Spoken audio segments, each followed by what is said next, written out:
Sherlock Holmes ලෝකයේ වඩාත්ම ජනප්‍රිය කතා අතර ප්‍රමුඛ පෙළේ කතාවක්. සර් ආතර් කොනන් ඩොයිලි විසින් 1887 දී නිර්මාණය කළ ෂර්ලොක් හෝම්ස් කතාන්දරය දෙවැනි වන්නේ ඉයන් ෆ්ලෙමින් නිර්මාණය කළ ජේම්ස් බොන්ඩ් චරිතයට හා බ්‍රූම් ස්ටෝකර් නිර්මාණය කළ ඩ්‍රැකුලා චරිතයට පමණයි. ෂර්ලොක් හෝම්ස් පළමු කතාව ඔහුගේ අතින් ලියවුණේ 1887 වර්ෂයේ. එය ස්ටඩි ඉන් ස්කාලන් නම් කතාව. කොහොම හරි සර් ආතර් කොනන් ඩොයිලි නවකතා 4ක් කෙටි කතා 56ක් නිර්මාණය කළා. ලෝක පුරා භාෂා 76කට ෂර්ලොක් හෝම්ස් කෘති පරිවර්තනය වුණා.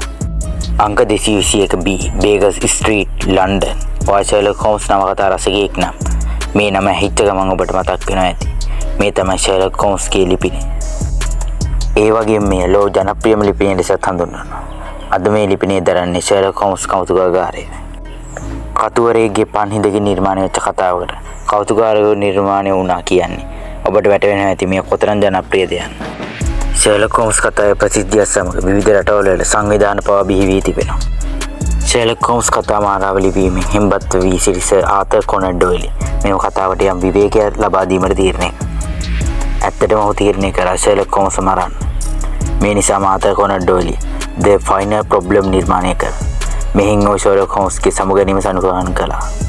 ඒ සඳහා ඔහු තෝරාගන්නේ ඔහුගේ බිරිඳ සමග ස්විට්සර්ලන්තයේ සංචාරය කරමින් සිටියේදී ඔහු දකින දිය ඇල්ලක් ළඟ කතාවට අනුව ප්‍රොෆෙසර් මොරියාටි අතින් මිය යනවා.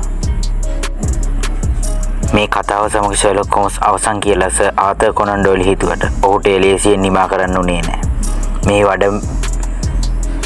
බලපෑම් ඇති වුණේ මේ පළ කරන ලද The Straits සඟරාවට. ෂර්ලොක් හෝම්ස් කතාව පළ කිරීම නොවීම නිසා එහි සිටි ප්‍රේක්ෂකව සඟරාව ගැනීම නතර කිරීමට තීරණය කළා. The Straits සංග්‍රහව සර් ආතර් කොනන් ඩොයිලිට නැවත ෂර්ලොක් හෝම්ස් ලිවීමට නැවත ආයාචනා කළා.